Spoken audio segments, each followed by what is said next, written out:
We're here at the Kappe residence in Pacific Palisades, and it's my privilege to be here with Roland Coate and Bernard Zimmerman and Ray Kappe and members of the LA-12, and to discuss some of the reasons what this LA-12, how this LA-12 came about. As a student, it was our premise for this exhibit and this conference that's supposed to come off was to expose and educate the architectural student and the general public. And I've had a really, exclusive type of relationship getting to know all of the architects, and it's been really valuable to myself. And in particular, getting to know Roland and some of the exciting forms that he's done in his architecture. And I was just wondering if you could probably introduce yourself, Roland, better, why you're in Los Angeles and where you've come from and maybe where you're headed. Right. Well, I'm in Los Angeles essentially because I was born and raised here, Chuck. And I think that I came back to Los Angeles after going out of the area to school and to work in New York City, simply for a very pragmatic reason, and that was that I felt that I could start my office better here than any place else because I had more connections. It was as simple as that, basically. Why I'm still here is a question that is a little bit more difficult for me to answer because I think all the time about the possibilities of leaving, and I'm constantly testing out mentally whether or not I should maybe move to Mexico City or Santa Fe, New Mexico, or some other place where the opportunities might be greater for the kind of expression that I like to get into. So far, nothing has really presented itself which would make it, no other choice has come up which would be strong enough for me to leave the area. So I simply stay on as the lesser of evils, so to speak. So I would essentially say that it's that type of a situation. Roland, if you had somewhere you could go, right now, where would it be? And what opportunity would bring you there? That's a difficult question to answer, really. I was talking last week with a friend of mine who has an office in Mexico City, and we had some things to talk about, and after that was out of the way, I said, hey, what would you think if I came down and worked in your office for a year or two? And he said, hey, that sounds like a pretty great idea, and for a few days, it really was a very exciting kind of a thought to me, the idea of moving down to Mexico City and having a whole new environment and being able to get involved with somebody else in some meaningful projects. And then after I thought that through, I felt that I was really better off staying where I am because I feel that I'm evolving as an individual in this community in a way that right now might be rather inappropriate for me to escape or leave at this point. In other words, to put it as succinctly as I possibly can, I think there are times when one should leave an area and when one should not, and I feel that perhaps this is a time when I should stay. Roland, I've always been interested in your development, and it was my understanding that your father was an architect. And That's I correct. think quite successful architect in Pasadena. And I was just wondering, did that help or hinder you, or what influence did that have over the work you have or are doing now? Well, that's a very interesting question for me because it's one that I've played around with in my mind naturally a lot. I feel that my father and I had a rather, let's say, I had a rather competitive relationship with my father. It made it the type of architecture that he did from 1920 to about the middle 50s was started out as a kind of a Spanish revival, Monterey style thing, and then worked through into some other kind of relatively eclectic architectural forms, which made it rather difficult for me to accept certain types of architecture because they became kind of things that I didn't want to do. I very consciously was rebelling against the type of thing that he had developed, which primarily was the custom house that cost a great deal of money for its time and seemed to be serving a relatively limited clientele. So when I later found myself doing the same thing, it came as sort of a shock, something that I really had to, get used to and rationalize and work out in my own mind that here I was doing exactly what I had, when I started architectural school, had sworn that I would never do, and that is be involved almost exclusively with the small framework of the custom house. I never seen any work of your father's, and it'd be sort of interesting to see that work and then some of your current work. But I remember being at the Pasadena Redevelopment Agency, and your name came up a lot, and gee, everybody knew your father. Oh, yes. He Is did he a lot still of living? work in Pasadena. No, he died about 14, 15 years ago. But he did a lot of work in Pasadena, Santa Barbara, Bel Air, Beverly Hills. Did quite a large number of homes. Yeah. What was your education like? Well, what I was your went to growth in local Pasadena? schools here in the Pasadena area and in Claremont. And then I went to Occidental College for 2 years and took their sort of a pre-architecture course. I had thoughts of being an industrial designer and thought that I would go into architecture as the best training ground for industrial design. And then slowly, as I went through the architectural curriculum, it became more apparent to me that I really wanted to stay within those parameters. And this was at Cornell. And then after that, after I got out of the Army, I went to work in New York for about 6 years. So my education, that academic and office part of my education was almost entirely in the East, which again was part of this kind of rebelling against my past and wanting to get out and do different things on my own. That type of Roland, thing. I was interested when you went to Cornell that you mentioned this before, that two of your classmates were Charles Blathmy and Richard Meyer, or they were there at similar times, and I was just wondering who was the strong influence at Cornell that seemed to have inspired some people who have come forward pretty strongly in architecture. Yeah, well, just for clarification, of the 5 architects, the 5 New York architects, it was Peter Eisenman and Richard Meyer that were at Cornell. And then a fellow by the name of Henderson that was Guathme's first partner and a very superb designer. But a lot of the Cornell people of my age group were kind of involved in that very exciting architectural scene At the in New school? York. Hmm? At school? No, at the present time in the East. But not at Yeah. school. I was just wondering what happened at school. It seemed like, was there a strong, like, let's say, point of view expressed at Cornell? Well, Cornell had a very strong design orientation, I would say. Who was there? We had a great array of visiting architects coming Like who? in. Paul Rudolph, who else? This might sound funny to you. Both Ray and I went to Berkeley, and we were trying, I guess, I felt that Berkeley is somewhat deprived of the whole Eastern group of avant-garde architects. And here we see this young group of architects coming forward now, and a lot of them are from Cornell. So we're wondering, was there somebody there? Yeah. Was the history much better? What I'm What trying to was it? think. What my analysis of that situation was that unlike Harvard, for example, there was no strong dogma. There was no strong Bauhaus kind of dogma. Our education was really kind of second-hand Bauhaus, you might say.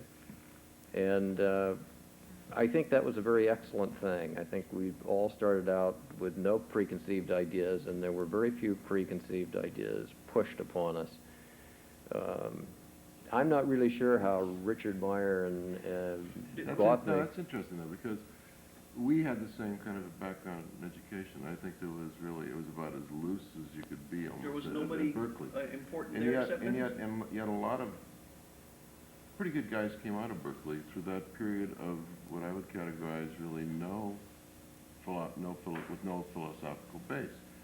And maybe there's something to be said for that there is a way that people pull out, from themselves through this kind of a process, versus say schools that sometimes have a very strong single attitude. USC for a period had this kind of a thing going on, not with local people, and I don't know that out of any of those anything really happened particularly strong with any of the guys who followed. So I'm starting to wonder, even as an educator, too, whether whether there is whether it's better to really broadly educate, not set up any kind of strict dogma at all, and allow students to really come through it through many influences and many attitudes.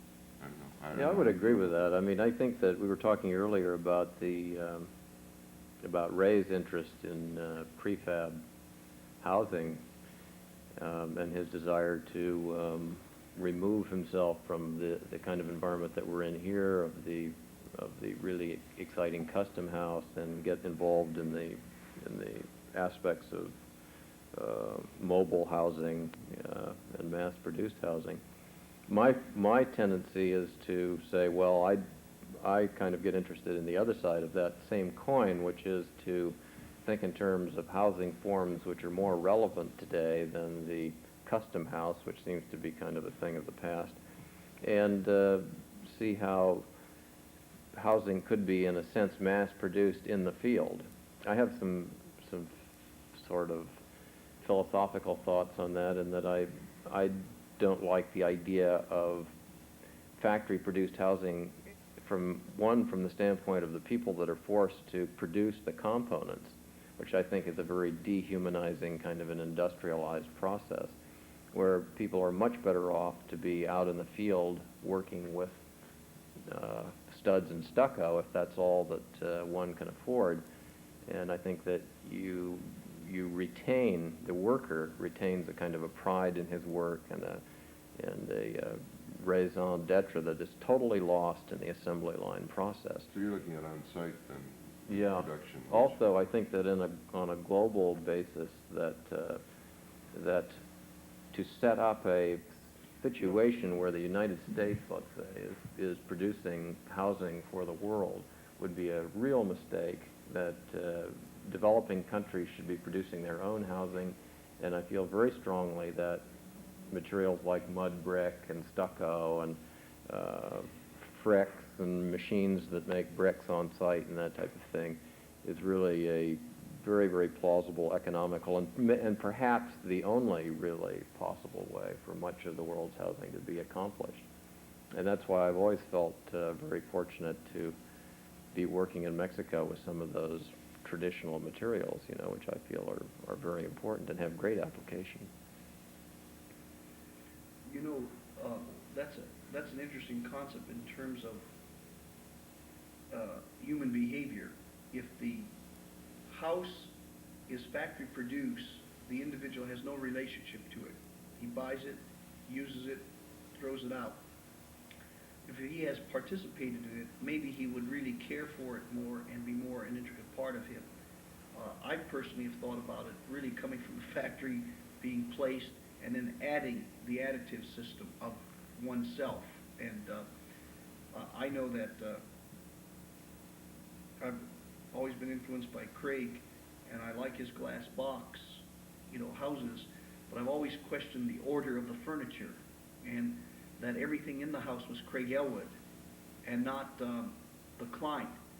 But I could plug into the architecture, the glass, but I could also plug in and see 10 different types of people living there, like a Deborah Sussman with all her goodies, or Bernard Zimmerman or Ray Kappe, and it would change.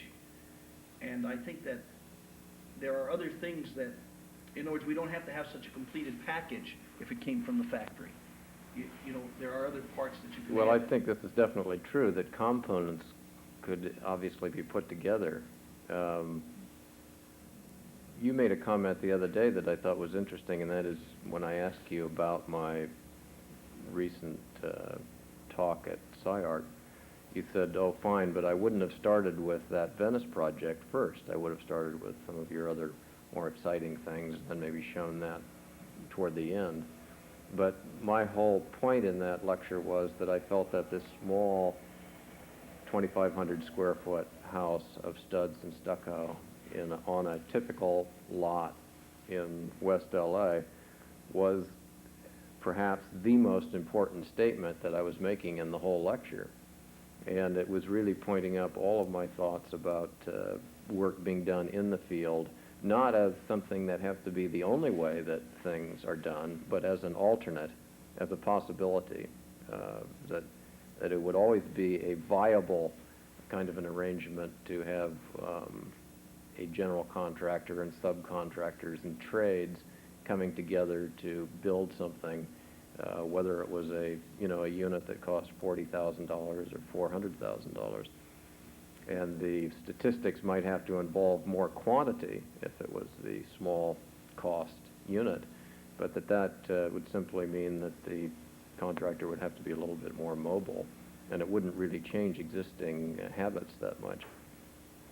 You know, when you mentioned that lecture, I remember the first time you showed your work, you know, for the LA 12, and I haven't seen your current work, and I think, Ray, you sort of felt the same way because we are on the same wavelength looking at each other, is that when you showed that house in Santa Barbara, the one with the concrete freeway forms, I just felt, wow, Roland Coate is really growing, and I'm just doing the same old thing, you know, and I was excited.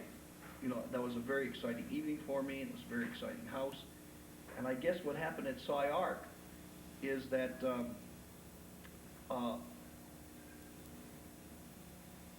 it didn't seem to be, that one unit didn't seem to be as exciting for the start. And I know you put a lot of emphasis in that talk. And were you there, Chuck, or No. Ray? You were there. I don't know how you felt about it, but I felt that, you know, there was a dynamicism or a dynamicism to your current work, and I didn't see the Venice house as being an intricate part of that. And it's interesting how we differ on that. Yeah, well, I guess I see the Venice house as being a way to go, and as the house in Santa Barbara, which I spent a great deal of time on and which I like very much, as being a kind of a thing of the past.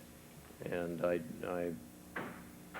can't help but feel that, because I don't see the, in other words, when you start to do something like a custom house and you call it a prototype, as we did in that particular case, and we utilized this freeway technology very consciously, and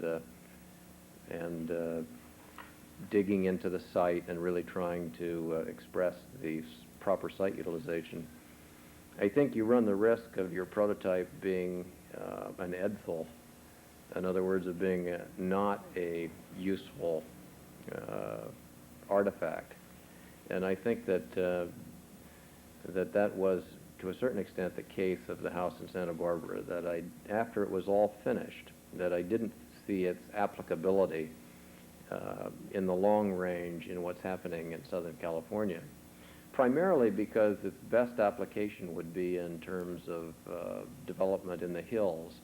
And my whole attitude toward development in the Santa Monica Mountains, say, has totally changed in the last 2 or 3 years. What is it? Well, 4 or 5 years ago, I believed that those areas should be developed, and that clusters of houses or villages could be created in the hills that would be definitely an asset. Today, I see them much more as recreational areas, and feel that if one person comes in, let's say Ray comes in and designs a really nice grouping of houses, a village of sorts, that might be a great thing because he would have great discernment in handling it, but then everybody on down the line isn't going to be as qualified, and you're going to destroy the hills. This is the great danger I see, is that other people come in and take philosophies and turn them around and destroy areas with them. I'm interested in that thought. You say Ray Kappe's okay, but somebody else isn't. Yeah, like a developer How do we- without taste would not be okay to my... Now, how are we going to determine that? Well, that's why I say that nothing should be done, because I think it's, I take the attitude of the Venice inhabitants who didn't want the house that I designed in their area. And I put myself in their shoes and I say, well, fine. They're drawing the line. They're saying nothing should be here because they know if they let one thing in, then everything is going to come in. So they simply draw a very firm line saying nothing should happen. And I find a great deal of validity to that. You know what amazed me about the Venice situation is that you take it so cool that the citizens didn't want your house. Weren't you angry? Not really, because I could definitely see their viewpoint. And I've had to agree that once you let something in, then the toe is in the door, the foot is in the door, and then from then on it's downhill. That is an unfortunate situation in our society, but if you look at it realistically, that's what happens. Roland, I want to get back to this Santa Monica Mountain situation and the selection process, because in a way we've been, part of a selection process. I talk to students, and Chuck and I are going over a few list of names because of some possible changes in the composition of the LA-12. How do you make that decision? For instance, Ray Kappe's okay. What about Caesar Pelli? Is he okay in terms of the Santa Monica Mountain development that he once did, or would you say that's a no-no? And what are the criteria? Well, with my current thinking, I would say that although I say that Ray is okay, I would prefer to see nobody building in those hills. I see. And so I was using Ray as an example of somebody who theoretically would do a good job, but who would then open the door for other people who wouldn't have talent and would be coming in and But also and Caesar's being and disruptive. Tony's original project was the kind of thing that you yourself were into, as you said. Would a couple very years much have ago. approved of, sure. Yeah, Would you it approve be of a it today? downhill type. No, not really. No, I really think that in my concept, and of course now this is just, talking off the cuff really, I see much more relevance in going back into the city and saying, let's go back into Culver City, Palms, Venice, whatever areas that you want to tackle in the city where the densities are quite low, where there's still certain open spaces and where there are quite large numbers of dilapidated housing that really cannot be fixed up or need not be fixed up, and simply fixing up what is okay and then replacing what is not okay with compatible housing forms. And I see that as much more relevant than going into the hills. So that's why the whole concrete idea became slightly redundant to me, because it only had applicability if you were really dealing with a high fire hazard area like the Santa Monica Mountains or the hills of Santa Barbara, Montecito, Carpinteria, that kind of thing. How do you feel, though? I know you've expressed attitudes about medieval architecture, Italian hill towns, many of those influences which are really quite often, because in order to protect themselves they were on the hills and so forth. And that would be like the use of the hill or the Santa Monica Mountains as a building place. How do you, I guess even there you've changed your Well, I mean, I attitude, or think not, if we or had a... do you think the times are just... If we had a political situation where it was possible for the county supervisors or whatever to say, okay, I want Caesar Pelli to design a new town in the hills, and that's going to be it, period, then I could see it. But I don't think that's in the cards. I think that it's that politics are so scrambled up, not just in this area, but generally everywhere, that that kind of thing is relatively unlikely. So that I repeat myself, once you start in a project in the hills, then the door is simply open to further encroachments. And I see that there is so much possibility for operating on the flatlands, so to speak, in Los Angeles, that that's where we ought to be. Do you think the I was- flatlands are the better place to live, or the hills? I mean, just, Well, the flatlands is a figure of speech because they really aren't flatlands, as you know. They're ups and downs and all kinds of different environments in Los Angeles, and some are nicer than others, obviously. But essentially, I think that I would still stick to my current premise that the hills should be for recreation. I don't know if it was Frank Gehry, but we were talking about a very similar aspect in terms of zoning, that we should not zone any more land for usability in the outlying areas. And we should create a situation where we do infilling in the city. You know, and it's interesting to note that you mentioned two interesting places in, you know, the Los Angeles basin, like Culver City, Palms. We could go on, you know, the Temple area, the western area, the Las Vegas area, and there's need for this infilling, especially in the downtown area. The other thing that can happen is that Los Angeles has always developed from the center area west, and nothing is happening east with all that land and that Well, a flat lot land. seems to be happening in Pasadena, A lot's large happening in projects. Pasadena? Yeah, a lot of things being planned. Speaking about a lot of things that have been planned in Pasadena, and someone who's grown up in Pasadena, what are your thoughts about that, the work that's being done there? Well, I think the community is being destroyed. You And do? fundamentally, that's why I left, because I didn't see myself having any significant role in what was happening. I was a charter member of the design committee of the city of Pasadena and that type of thing, but I felt that every effort that we made was just being frustrated. And finally, I got to the point where I really felt that I didn't want to stay on that side of town any longer.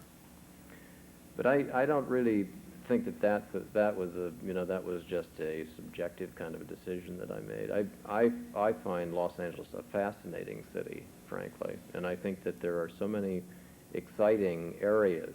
I mean, I find myself now going to visit people, for example, down, say, at Beverly and Fairfax, something like that, for dinner, and finding myself wanting to get out and take a walk, you know, and walk around that part of the city and look at the fantastic buildings that are all through any area you go to in the city.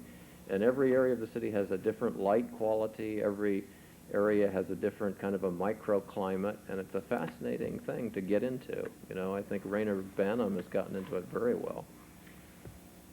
Roland, what are some of the interesting areas in Los Angeles you like, you know, that you go to? Well, I think Architecturally or- your area, the Silver Lake area, is a fabulous area. The Echo Park area is a fabulous area. I even like areas like Eagle Rock, El Sereno. You know, you name it, they're all very You mean to interesting. say you would have one of your colleagues from Cornell, like Richard Meyer, visit Eagle Rock? Sure. Why? Or go around, I mean, well, when I met Richard Meyer at the airport not too long ago, and just driving from the airport up to my office, and we took a few little side streets, and I showed him some of the old court-type developments with the curved facades and that kind of thing, and he was just flipped out. I mean, he couldn't believe it, you know, what was done here in the 20s and 30s that was so close in spirit to the kind of thing that he and his cohorts are doing back there now. You know, that would be interesting for someone like him, or he himself, to document that, you know, because maybe we're so close to it, you know, we don't see it. And We really don't. I think that it took somebody like David Gebhardt, who I had lunch with up at Charles Moore's faculty club in Santa Barbara, and we were sitting in this great space, and I was saying, I think that I'm really tempted to leave Los Angeles and go down to Santa Fe and try and get into a culture that seems much more kind of pertinent, older and more substantial. And he said, you know, you're really out of your mind, because Santa Fe is overrun with people that have escaped to that area, and the thing for you and your generation to do is to stay in Los Angeles, relate to the things in the city that are really important to relate to, and in that way you can do significant architecture. You cannot do it by running off to an area which is simply theoretically more compatible as far as your lifestyle is concerned. And that luncheon conversation really turned my head around, and I started looking at Los Angeles and saying to myself, if I had an opportunity to build let's say a group of condominiums in Beverly, Fairfax area, what would I relate to? You know, what structures, what kind of things would be the aesthetic, environmental kinds of things that I would relate to, you know? And that has become a very fascinating kind of a study to think about. Well, I find more and more that I begin to relate to, I begin looking at all of the different types of architecture, from like Distill, Art Deco, modern, steamship modern, up through, you know, steel and glass, and all the rest of this vast array of architecture in Los Angeles, and finding that there are very exciting things to relate to depending upon where you're building. That next door to you may be a building which nobody really looks at because the facade of it is covered over with a big sign or something, but which, if that sign were removed and that building painted white or whatever, your building next to it could be made to relate to it, and you would have some fantastic relationships developing, you know. So I find that kind of interesting. You know, Roland, from a student standpoint, I was really impressed with the way you design in different areas and adapt to those different areas with your material selection. And I was wondering if maybe you could elaborate on that a little bit. Well, that's been very important to me, to have the opportunity to be working in Mexico for the last few years, and to work with the mud brick, essentially fired in outdoor kilns, and really consciously make an effort to get into local technology. That had a lot to do with the ideas that I was expressing before about people with trades working out of doors, building projects rather than people on assembly lines. Because I really have thought about that a lot, and I've watched relatively primitive tradespeople working in Mexico and seen the fantastic pride of workmanship that still exists in that more primitive kind of environment than we have. And then I think in working on the houses that I have up here in Westwood and Santa Barbara and so on, I've seen how, and I'm sure Ray's had the same experience of seeing how the carpenters and all the tradespeople that are used perhaps to working on relatively commonplace, relatively insignificant, boring kinds of projects really turn on and really find working on this kind of a project a very stimulating experience that they will never forget. That, you know, the people that built this house will never forget the experience of building this house, you know, and I think that is something that should not be lost sight of when we start to condemn, you know, the big house, because I think maybe the thing that Jesse Alexander was trying to get across in the film that you've seen, Bernard, a couple of times on the construction of his concrete house was not so much the area of the architect, you know, as the great designer and all of that, but as the great excitement that developed on the project through the workers really getting into it, you know, and finding it very special. You have an interesting concept here is, now that many architects are sort of unemployed and or looking for work, you have a great deal of people, skilled and unskilled, looking for work, that maybe we should then subsidize a building program for the joy of building. And consequently, you're saying that people will have a sense of purpose. Well, I think we all suffer from, I've never spoken to an architect who didn't in some sense suffer from the, if he was in fact relegated to the drawing board, didn't suffer from that fact, and want to have more to do with some form of actually, you know, using his hands and really getting into construction. I think that's becoming more and more important to people. Do you feel that way about Craig Elwin? I don't know Craig that well to really say. Because I've always seen Craig as more of a, you know, plugged into industrialization, plugged into a well-thought-out program that has Yeah. been successful and can be repeated. I would guess that his area of desire would be more of doing his own painting or his own sculpture or something like that as a way of, you know, using That's those. escaping. Well, as a way of really utilizing his body in some sense, and you know, which at least if you're painting or doing sculpture, you're utilizing yourself to some kind of a full extent, and that's what I'm doing. I'm spending more time doing painting than architecture now. Roland,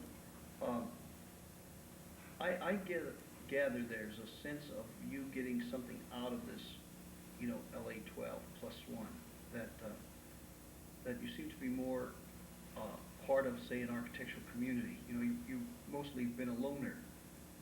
And do you have any thoughts what I'm feeling about that? Well, we always had I think when I worked in New York, we had a fabulous architectural community. You know, the New York architectural world is, I heard somebody say, is about the size of the LA art scene, which is a much larger kind of a group than the LA architecture scene. And so the LA art scene is a kind of a viable community where people have a lot of interaction socially, and they talk together incessantly, you know. And this is the way the architecture scene in New York is. I mean, you go to New York and you're constantly going to social gatherings where you're having an opportunity to get together with all kinds of other architects and hash things out. And I think that it's not that I've been an isolationist in any sense of the word. It's been that the AIA has been our only forum. I was not really here during the period that your organization, what was it? The architectural panel? The architecture panel was going, so I didn't really get involved in that. But I see the, you know, one of the great opportunities here of the LA 12 is to begin this kind of intercourse, which is bound to help us determine our own directions individually to a much greater extent than we would if we were all operating alone. I mean, I think So what you started, Chuck?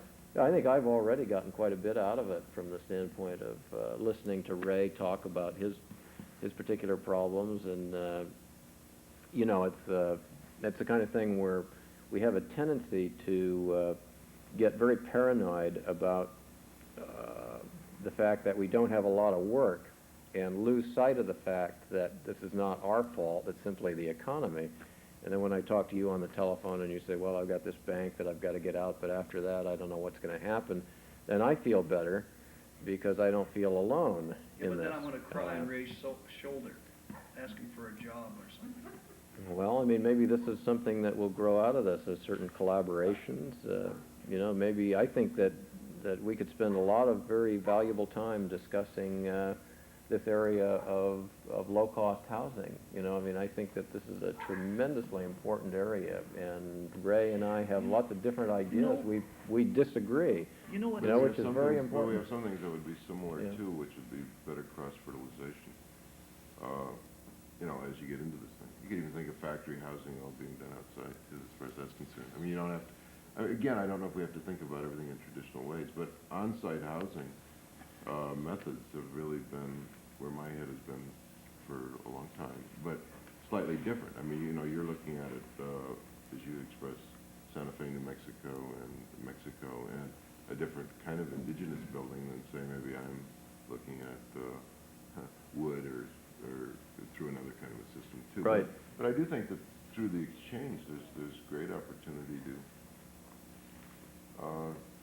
truly find oneself in a better way. And I wish not only we have the meetings, we probably should have luncheon times together, You know, I'm really glad you guys and special are kinds talking of things where we, you know, let's get together on Friday and let's sit down here and let's do some thinking. And, you know, we don't make time for ourselves and for each other, and I think that's disappointing. You know, I've been disappointed. I was looking at the design of this house, which is the second time I've been here, and I really love this place. And one of the things that was striking me was the similarity between this split level thing here and the little house in Venice that I designed, which is all enclosed. And I think one of the important aspects of what's happening is that that we cannot afford the luxury of all of this glass on your standard, let's say 30 by 80 LA lot, but that the basic configuration that you've evolved here is a tremendously valid one. That would be my appraisal, and that what I have tended to do, and what I think you were expressing as you were talking about what you might do if you were to leave this environment and build another one, would be, I would guess that you would be going into a more urban, slightly urban setting rather than a suburban setting, and maybe doing something more along the lines of a more self-contained and closed environment with a great deal of flexibility than this kind of outward-looking one, which is where all of the expense really comes in to the whole thing. Am I right on that? I mean, I'm really asking you a question and trying to answer it at the same time. No, I mean, I could see it in the other sense of the studio, but my thinking is really it isn't that I wanted to go out, beyond the urban environment, but it happens that what I'm thinking about relates to units that could be placed in anything. See, in any position. I kind of feel, say, unlike maybe you're thinking about Santa Monica Mountains or the beach community or the ocean, even though I can agree with what you're saying, I think that it would be nice if people had the opportunity to experience these areas maybe on a moving kind of level, as well as coming down into the city, where you had a unit that was not going to be destructive, but that could move up and you would lease that land for a certain amount of time, enjoy the mountains, enjoy the seashore, but move on. So that, say, we didn't destroy, but we tended to use maybe methods that could get that kind of an experience. I also can appreciate the in-town experience, which I think is a different kind of thing, and I've worked in that kind of environment. I think when we were in the Santa Monica Library, it was a little closer to that kind of environment, particularly even as you're saying, even the space, the 30 by 70 with two lofts and that kind of thing, was more that kind of space and an internalized one, just as the school is a little more internalized. And I can look at that as a contrasting one too. But my own thinking is really looking at more the recreational, getting into the recreational aspect, the use of lands that now maybe fall into the Coastal Commission's realm, in which they're restricting the use of those areas. And maybe they should be restricted, but I think they still could be enjoyed. I'm not sure enough people now really go out and hike, or really go out and get into the mountains if there isn't a reason to be up there or something. I don't know. So we're slightly at a different point. But. Before we get too far away, Roland, I was very interested, like the fact that you went to Cornell, and I still haven't put together why you went to Cornell. How did you pick Cornell as the school? I wanted to definitely go to school in the East, and I think that how did you make that decision? How did I make that decision? I decided, I applied to Yale and Cornell, and I got into Cornell. Yeah, I would have gone to Yale probably had I gotten in. I see you just were in the Just Los like Angeles anybody area. else, You said, I must go east. Yeah, Harvard was a graduate school, so that was out for me, because I wanted to go to an undergraduate architectural school. I see. And were so it you really was disappointed? Penn, Yale, and Cornell were Were the you three schools. disappointed that you went east? Oh, no, it was fabulous. Then also you've had the opportunity, more so say than Ray and I, to work with some very prominent architects like Marcel Breuer and I.M.Pei. Right. Could you talk about those experiences? Yeah, well, I think that those were very exciting experiences. I feel somewhat similarly about strong teachers and about working for strong architects. There are certain dangers involved, and there's obviously great benefits that are involved. You can get overly influenced by working for very strong people. And I think that if you get too dogmatic about your or if you allow that influence to become very dogmatic, it can be very dangerous because you can find yourself working on outmoded concepts many, many years after they should have been dropped, and just kind of carrying on, either aesthetic or environmental concepts that really no longer have validity. I mean, I think that the way Marcel Breuer, for example, is practicing architecture today is not at all related to what we are into or should be into here in Southern California. We're just in a totally different ball game, and perhaps the more relevant firm to work for today would be what's the three partners, that are putting the industrial buildings together, and Hardy, Holtzman, Pfeiffer, which I would say would be, I mean, if I was going out to work today, that's probably the firm that I would want to go to work for, would be that kind of thing. I would see them as sort of the Who forefront would you in a work certain for in way. Los Angeles? Today, Yeah. Gruen, probably, Caesar Pelle's group, if I could get into that. Or maybe Charles Eames' office, which isn't really an architectural office, but it's fantastic training, I think. I'd like to work in Charles Eames' office too. That seems to be a place where something can happen. Yeah, well, I've talked with Charles Eames just briefly about his architecture and his philosophies and so on, and he is a very stimulating person to be around. And when you take the fact that the 1947 house and the 1947 plywood chair all came together at the same time here in Los Angeles, and the reasons why they came together and why that put him in the direct line of a great furniture designer and a great architect, and his reputation really basically rests on those two items. It's a pretty interesting kind of a set of circumstances. Do you have any knowledge of why he's in Los Angeles? Yeah, because the aircraft industry was here, and he came here because he felt that this is where it could all go together the best. Why does he stay? Why does he stay?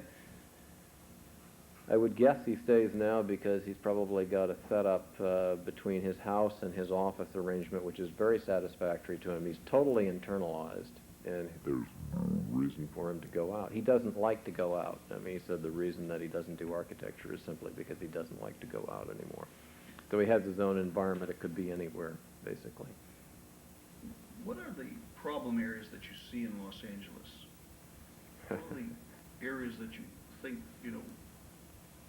you would like to work on? Problems you mean make Los Angeles a large-scale better problems of living, that type of thing? Anyone you want to talk about. I remember a while back you secured maps of all Los Angeles, so you're going to do a master plan of the Los Angeles area. What were you trying to solve? Well, I was trying to do what I sort of termed a poetic master plan, which in my mind involved, if you had all of your druthers, what you would do. In other words, if you could just move anything around any way you wanted it without regard to the realities of economics or politics, how would you plan this community in the future? And I still think that's a very relevant kind of a thing to work on, a problem to work on. If I were to become involved with teaching, that's one of the things that I would like to really do, would be to have students working on this kind of a totally visionary concept of this city, because I think then the feedback from those visionary concepts to reality would be very relevant. So that's something very important that I see that could be undertaken. Is that the type of thing that you meant? Yeah, but what problems did you want to solve? I mean, it sounds to me like you're professing some sort of city beautiful scheme, but Well, I real think that, I problems? don't know. I mean, I think these things would have to be worked out as we went along, because I feel somewhat the way Ray does, that the older I get, the less convinced I become that it's the province of any individual or group to really materially affect or change the city. How do you feel about that, Chuck, as a student? Student.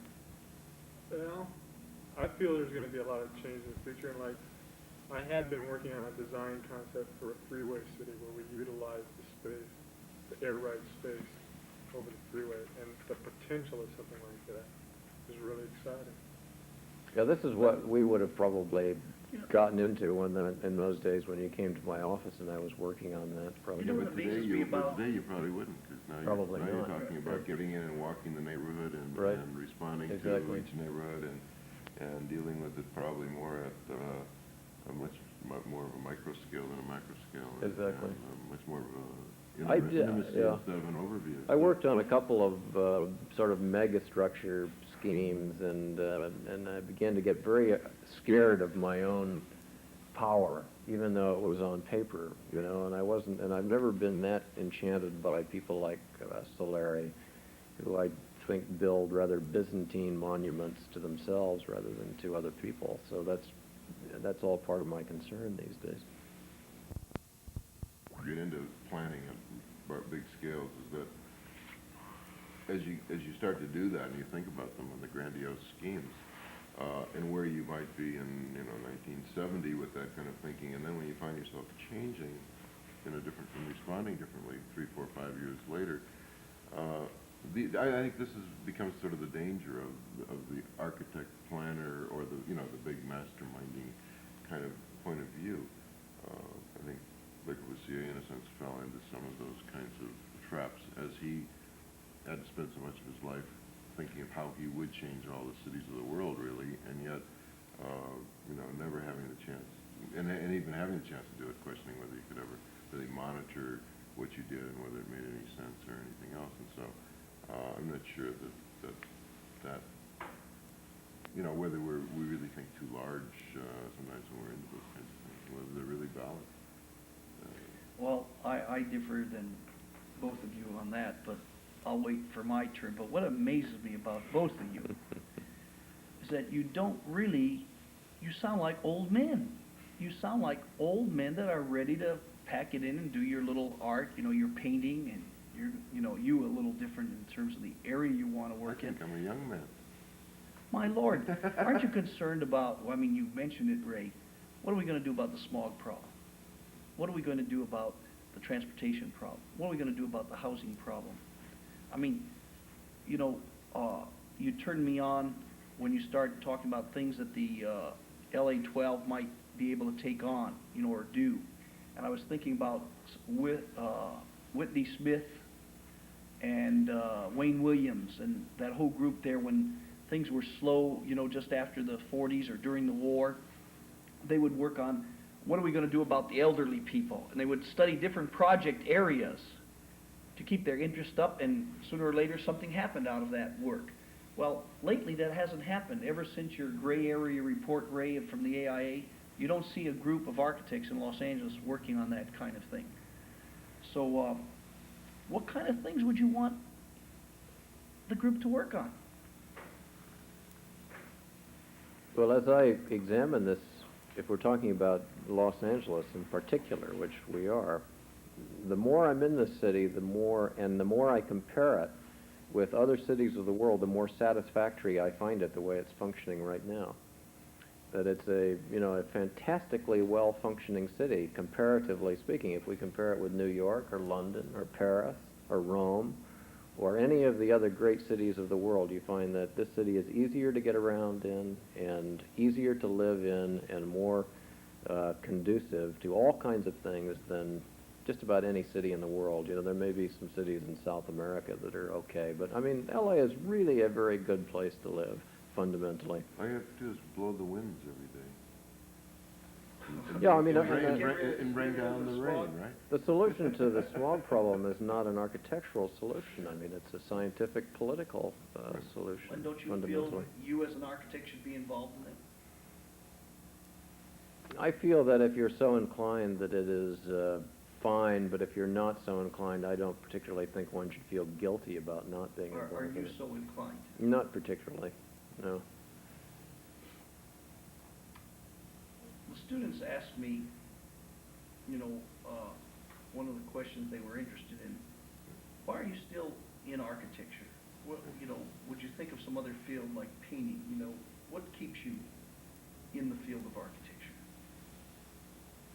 Well, I think once you've had the experience of actually building something that is relatively satisfying to you, that it's hard to shake off the whole experience. It's a very satisfying and exciting kind of a way of life, even though the high points may be very few and far between.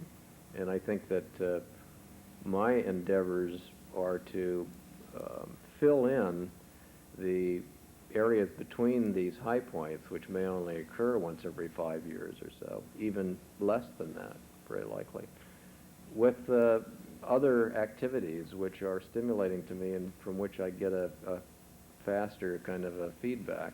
And the area that I'm really into right now is painting, where I get a lot of satisfaction from something that I can do while I'm waiting for other things to materialize. Because fundamentally, I'm not a hustler, and I've sort of accepted the fact that unless I were to run across a partner who was a hustler, that I'm not going to be involved in a lot of projects that are really going to be very exciting.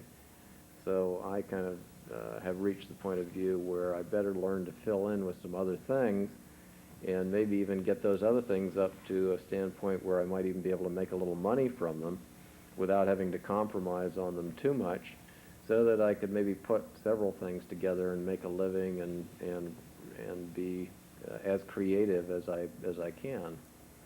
Because I think that the older I get, the more discerning I get in terms of the kind of people that I like to work with and the kind of projects that I like to undertake. Could you visualize yourself joining a large architectural firm in Los Angeles, say such as Caesar Pelli did, or Tony Lumsden? I think that would be a very exciting experience. Yeah, I would find that for a period, to be a very stimulating kind of thing. I don't know how well one can make the transition between working on the scale projects that I've been working on up to larger scale things. I think that if you look at the history of architecture in Los Angeles in the 20th century, and you look at people like Nitra, when they went from the great houses, their great early apartments and houses, up to things like the Hall of Records, it really began falling apart for them. And there is a vast difference in the whole mentality and way, as you know, that you have to approach small-scale projects and large-scale projects. So what Caesar Pelli is into is like almost a different state of mind than what Ray and I have really been into. Is there anybody in particular in the LA 12 that turns you on more than any other person? It's someone who you look at and say, gee, that's interesting, or gee, I'm glad he's in Los Angeles. I would say that there are certain aspects of almost everybody's work that really turns me on. I mean, I could go down the list one by one and pick out, Why don't you do that? different things that. I think the students or people trying to, have an understanding of architecture and what this group's trying to do would be interested in sort of that kind of situation, if you don't mind. Not at all. Well, we have. Let's start out with the sort of the masters, Craig Elwood and John Lautner. I think you have two divergent backgrounds there: the Mischen background and the Wright background. And I think that those two men really have contributed significantly to the history of architecture in this area, stemming from that kind of humanistic background and the mechanistic background, which I find to be very valuable. That's a very valuable part of the LA 12, And then maybe the easiest thing to do is to go from there to the people like you who have, made a significant contribution in the kind of relatively low budget kind of sales and commercial end of the field that you've been into, which has been, very exciting.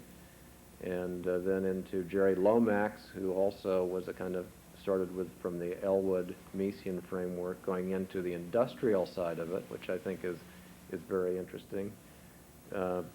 Leroy Miller, whose practice seems to sort of be closer to mine in the fact that he hasn't really, well, I don't know why I say that, except perhaps he's been more form-oriented rather than structural and kind of structural framework-oriented, if that's a legitimate way to put it. So that I would consider my contribution in terms of working with concrete and in terms of bearing wall structures and that type of thing to be similar in character to some of the things that he's done.